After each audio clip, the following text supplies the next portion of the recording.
ورحمۃ اللہ وبرکاتہ۔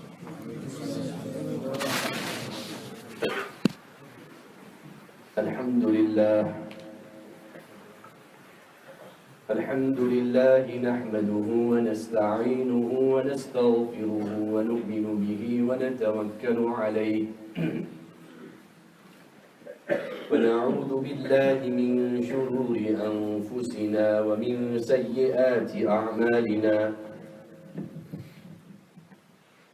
من يهده الله فلا مضل له ومن يضلله فلا هادي له، ونشهد أن لا إله إلا الله وحده لا شريك له، ونشهد أن سيدنا ونبينا ومولانا محمدا عبده ورسوله، أرسله بالحق بشيرا ونذيرا وداعيا إلى الله بإذنه وسراجا منيرا، صلى الله تعالى عليه وعلى آله وأصحابه وسلم تسليما كثيرا كثيرا. أما بعد فأعوذ بالله من الشيطان الرجيم. يا أيها الذين آمنوا قوا أنفسكم وأهليكم نارا وقودها الناس والحجارة عليها ملائكة غلاظ شداد لا يعصون الله ما أمرهم ويفعلون ما يؤمرون. يا أيها الذين كفروا لا تعتذروا اليوم إنما تجزون ما كنتم تعملون. وقال النبي صلى الله تعالى عليه وسلم: بعثت معلما. وقال النبي صلى الله تعالى عليه وسلم: كلكم راع وكلكم مسؤول عن رعيته، والرجل راع على أهل بيته، والمرأة راعية على بيت زوجها وولده، إلى آخر الحديث. صدق الله العظيم وصدق رسوله النبي الكريم، ونحن على ذلك من الشاهدين والشاكرين، والحمد لله رب العالمين. سبحانك لا علم لنا إلا ما علمتنا إنك أنت العليم الحكيم. رب اشرح لي صدري ويسر لي أمري واحلل عقدة من لساني يفقه قولي.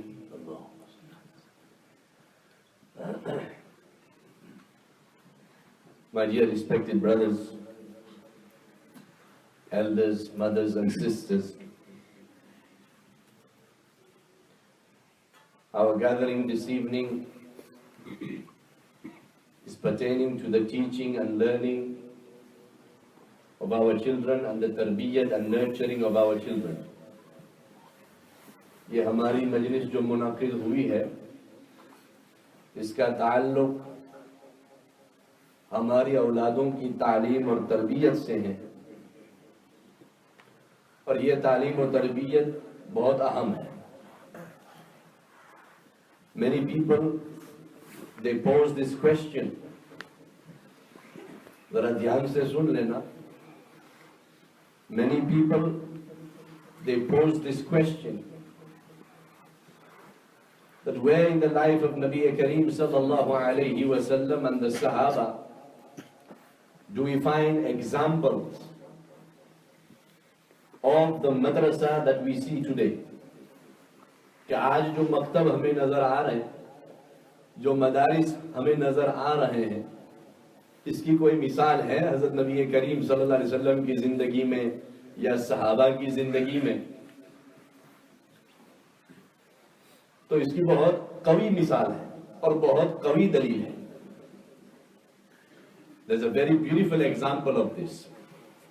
You will be surprised to hear and know کہ نبی کریم صلی اللہ علیہ وسلم نے نبوت کی ذمہ داری ملنے کے بعد مسجد کا انتظام کرنے سے پہلے مدرسے کا انتظام فرمایا. Once Nabi Kareem sallallahu alaihi wasallam was given the responsibility of prophethood, his first venture was not the construction of a masjid, it was the demarcation of a madrasa. مکہ مکرمہ کی زندگی میں نبی کریم صلی اللہ علیہ وسلم پر اللہ تعالیٰ نے آیت شریف نازل فرمائی وَأَنذِرْ عَشِيرَتَكَ الْأَقْرَبِينَ. When this verse was revealed unto Rasul sallallahu alaihi wasallam, that now Muhammad, call unto your immediate family and share with them the message of Islam. Nabi Kareem sallallahu alaihi wasallam, he called on to Hazrat Ali radiyallahu ta'ala. Hazrat Ali at that moment was residing in the house of Nabi Kareem sallallahu alaihi wasallam. Because the uncle of Nabi Kareem sallallahu alaihi wasallam, the father of Hazrat Ali radiyallahu ta'ala anhu, was going through extreme financial strain. Hazrat Abbas radiyallahu ta'ala anhu and Nabi Kareem sallallahu alaihi wasallam, they made mashwara and they distributed the children of Abu Talib between the two households.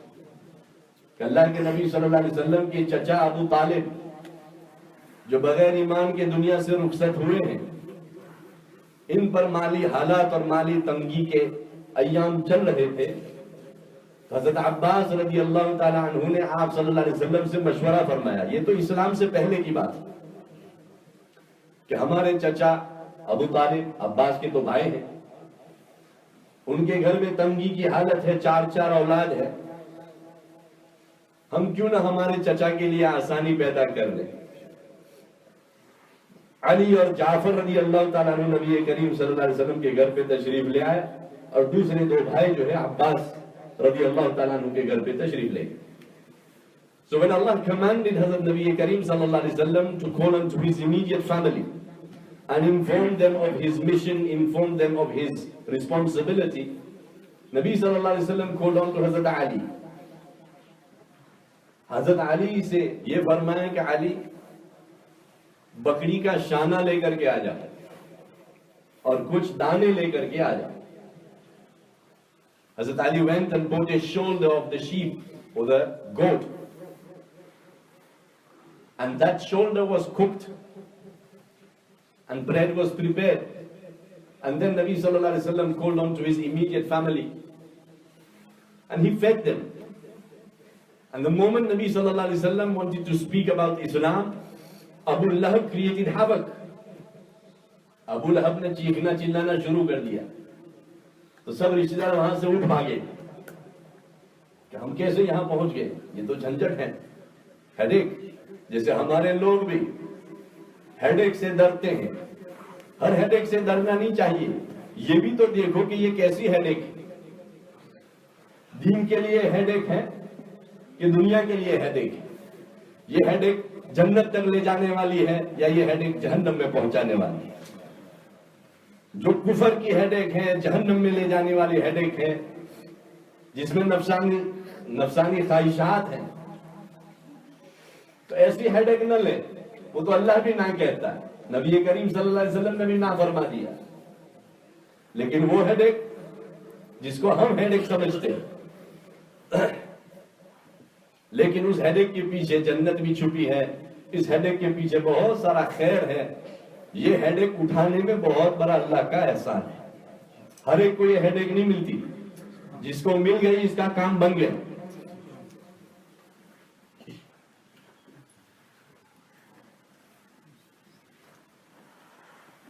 حضرت علی رضی اللہ تعالی عنہ when he bought the meal for the first time, Abu Lahab created havoc. They ran.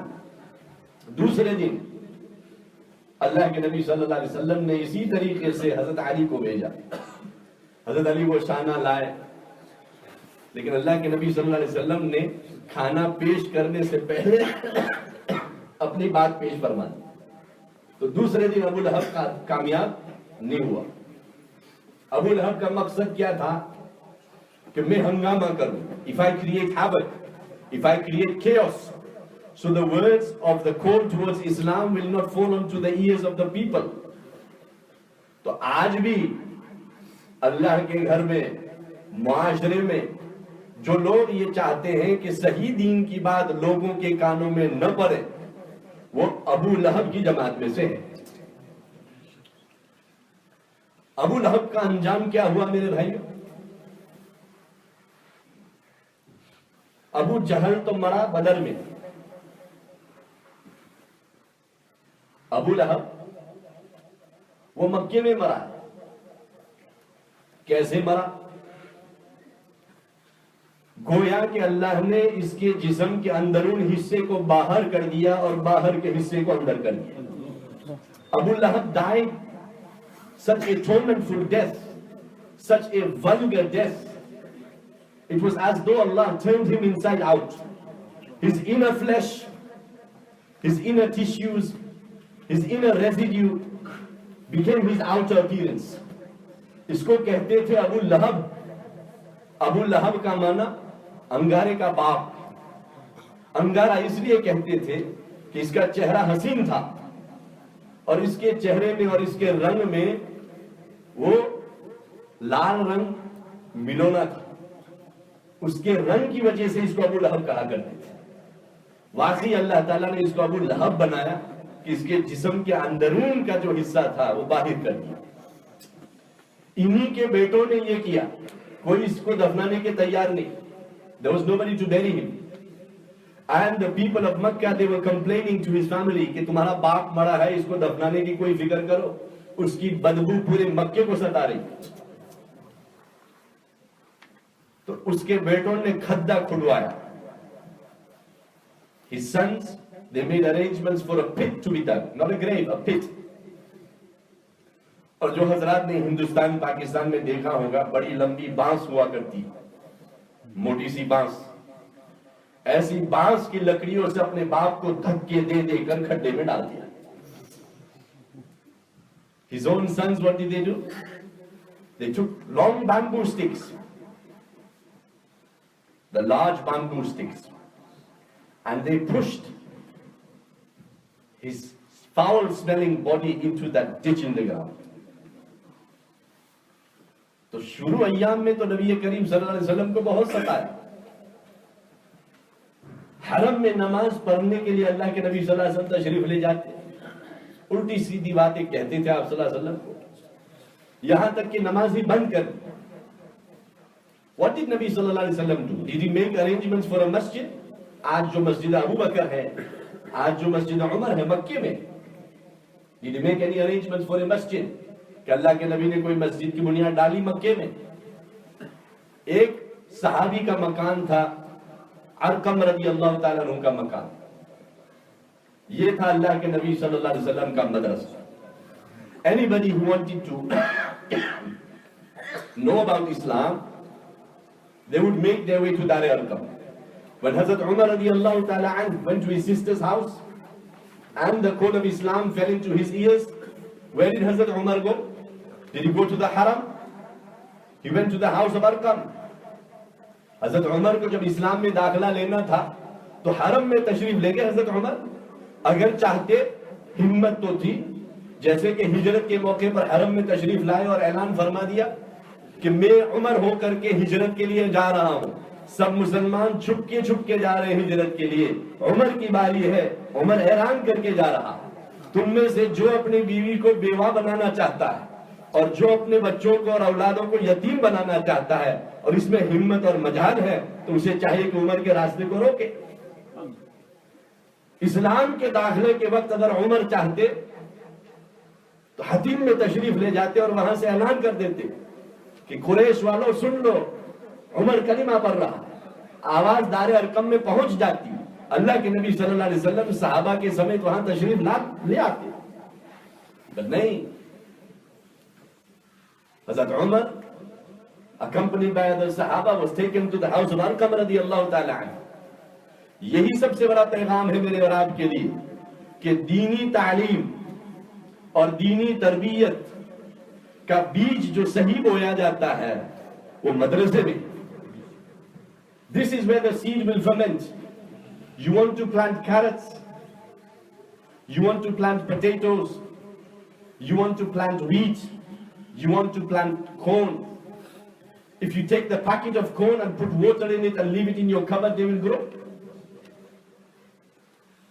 پورے قرآن شریف میں اس کی مثالیں ہیں. یہ کھیت کی مثالیں بڑی اہم مثالیں ہیں اور جگہ جگہ اللہ تعالیٰ نے اس کی مثال بیان فرمائی. اس لیے کہ انسان یہ خود پلا ہے, پیدا ہوا ہے زمین سے. He has been created from the earth. منها خلقناكم وفيها نعيدكم ومنها نخرجكم تارة أخرى. اور انسان کی ہر ضرورت اللہ اسی زمین سے پوری فرماتا ہے. Every single need of the human being is also fulfilled by Allah subhanahu wa ta'ala by means of the earth.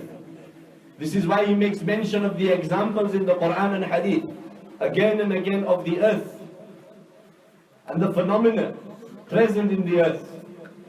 So I was explaining, my brothers and my sisters, that in Islam the madrasa came first and the masjid came second. دار ارقم میں تو کام ہو رہا تھا, حرم میں نماز کی اجازت نہیں تھی تو دار ارقم میں نمازیں بھی ہوئی. حرم میں پڑھنے پڑھانے کی اجازت نہیں تھی, دار ارقم میں اللہ کے نبی صلی اللہ علیہ وسلم سبق پڑھاتے تھے. مثال, عمار بن یاسر رضی اللہ تعالی عنہ, you will have heard his name, a great صحابی. ان کے والد کا نام یاسر رضی اللہ تعالی عنہ, ان کی والدہ کا نام سمیہ رضی اللہ تعالی عنہ. سب سے پہلے شہید ہونے والے عورت سمیہ رضی اللہ تعالی عنہ. سب سے پہلے شہادت کا جام پینے والا مسلمان بھی سمیہ رضی اللہ تعالی عنہ. فرسٹ مارٹر ان اسلام. عمار بن یاسر رضی اللہ تعالیٰ عنہ سے کہ وہ دین اسلام کی بات جب کانوں میں پڑی, so he used to hide.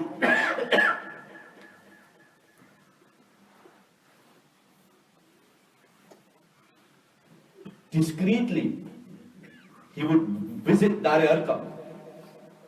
چھپ کے دار ارقم میں تشریف لے جایا کرتے تھے. وہاں جا کر کے اسلام بھی قبول فرما لیا, آپ صلی اللہ علیہ وسلم سے تعلیم حاصل کرتے تھے. یہ بات کسی چمچے نے پہنچا دی کن کو؟ یاسر کو اور سمیہ, کہ تمہارا بیٹا وہاں جاتا ہے. Today our youngsters, they hide and they go to the shisha cafes. They hide and they make their way to the amusement areas, the gambling areas, the alcohol areas. In those days, the youngsters were hiding to go to the places of Hidayat. So somebody informed Sumayya and Yasir کہ تمہارا بیٹا وہاں ارقم کے گھر جایا کرتا ہے, محمد کے پاس جایا کرتا ہے صلی اللہ علیہ وسلم. So they challenged him. ایک رات انتظار میں بیٹھ گئے دونوں میاں بیوی. عمار تشریف لائے گھر میں, دونوں نے پکڑ لیا کہ سیدھی بات بتلا دے عمار, کہاں سے آ رہا ہے, جھوٹ بولنے کی کوشش نہ کرنا, ہم تک یہ بات پہنچ چکی ہے کہ تم محمد صلی اللہ علیہ وسلم کے پاس جاتا ہے ارقم کے گھر میں, مدرسے میں جاتا ہے.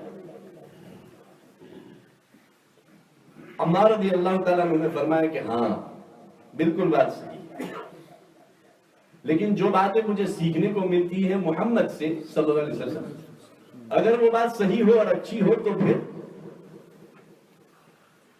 تو سمیہ رضی اللہ تعالیٰ عنہ نے فرمایا کہ ذرا مجھے بتلا دو کہ محمد کیا سکھلاتا ہے, اس مدرسے میں تعلیم کون سی ہے, اس مدرسے کا نصاب کیا ہے, what is the syllabus of that madrasa, what is the teaching methodology in that madrasa, who is the teacher in that madrasa.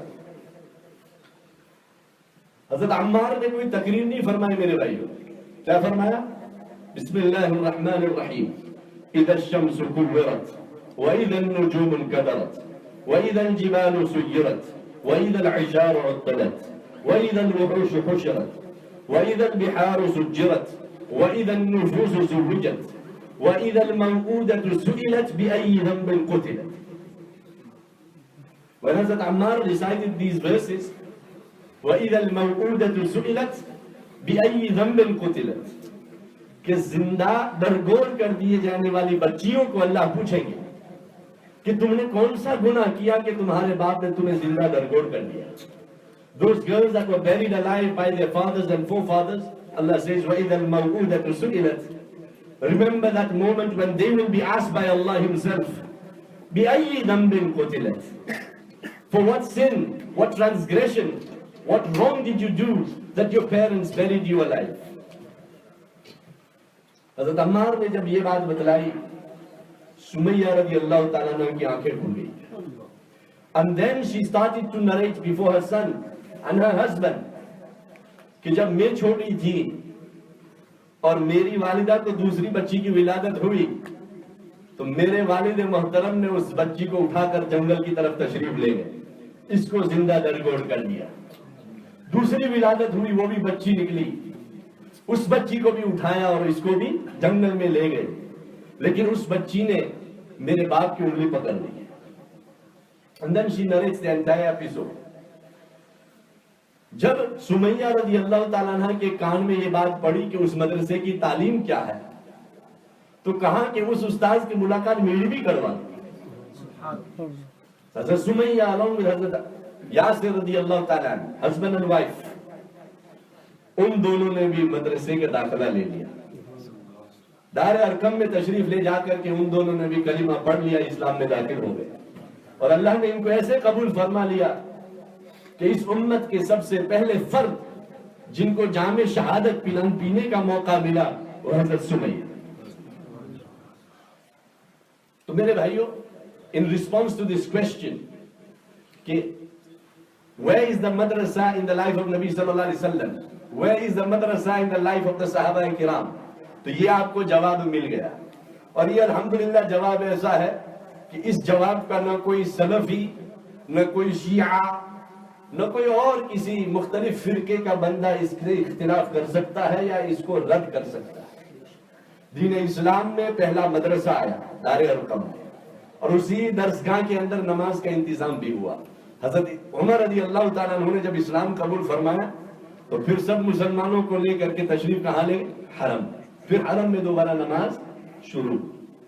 مدینہ منورہ تشریف لے گئے تو سب سے پہلی مسجد کی بنیاد وہاں ڈالی اللہ کے نبی صلی اللہ علیہ وسلم. مسجد Quba is the first masjid in Islam, اور the first مدرسہ دار ارقم.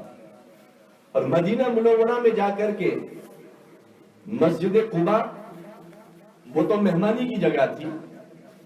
نبی صلی اللہ علیہ وسلم only remained there for a few days as a guest. مدینے میں تشریف لے گئے تو دو یتیموں سے زمین لے لی.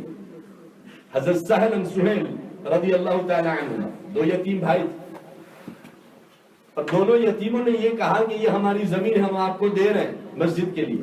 اللہ کے نبی صلی اللہ علیہ وسلم نے فرمایا نہیں, یہ دونوں یتیم ہیں, ہم لیں گے نہیں, ہم قیمت ادا کریں. We will not take this as charity, we will pay them because they were young. یتیم, یہ بھی شفقت, یہ بھی رحمت. And when Nabi sallallahu alaihi wasallam built the present Masjid al-Nabawi sallallahu alaihi wasallam, there was a demarcated specific area in that masjid, the elevated area. ایک خاص جگہ تھی جس کو ہم چبوترا کہتے ہیں. یہ مسجد النبوی میں مدرسے کی جگہ, یہ مسجد النبوی میں مدرسے کی جگہ. This is the place where the muftis in the time of Nabi Kareem sallallahu alaihi wasallam, صحابہ میں جو مفتیان مشہور تھے, ہاں ہے, صحابہ میں بھی کچھ صحابہ ایسے ہیں جو اپنے زمانے میں آپ صلی اللہ علیہ وسلم کی موجودگی میں یہ مفتی سمجھے جاتے تھے. آپ صلی اللہ علیہ وسلم کی حیاتی میں کچھ صحابہ امام مانے جاتے تھے, جانے جاتے تھے. The scholars in the time of Nabi Kareem sallallahu alaihi wasallam, what was their university, what was their madrasa, what was their college, what was their qualification? This elevated platform in the Masjid al-Nabawi sallallahu alaihi wasallam was the university, was the qualification. آج ہم مسلمان جو ہے غیروں کی دیکھا دیکھی ہم یہ تلاش کرتے ہیں کہ ہمارے بچوں کو اچھی کرسی ملے بیٹھنے کے لیے مدرسے میں, اچھا ٹیبل ملے بیٹھنے کو مدرسے میں. We want our children to study on table and chairs and cushioned table and chairs. We want our children to have the best technology in the classroom interactive whiteboards, access to the internet. We want our children to learn deen in a 5-star space. What will this achieve? What will you get out of this? Zilch, zero. نہ بچوں کو تعلیم ملے گی نہ بچوں کو تربیت ملے گی. اس لیے کہ دین کی تعلیم اور دین کے عمل کے لیے قربانی واجب. No insan has stepped foot on this earth who has achieved ilm and amal without sacrifice. This does not happen. So if we are thinking our children will sit on elevated cushioned chairs and they will sit on Chesterfield chairs with interactive whiteboards, with air conditioning in the room, with a machine that sprays air freshener every 3 minutes, and a company will come and replace the refills every month, and we think that our children can have a 15-minute break every hour and play in the PlayStation and the Xbox provided by the madrasa. My brothers, this will only seem comfortable and nice to the shaitani eye. But the haqiqat and the reality of ilm and knowledge, which is the light of the heart, which will never be achieved. This is no sin of the children.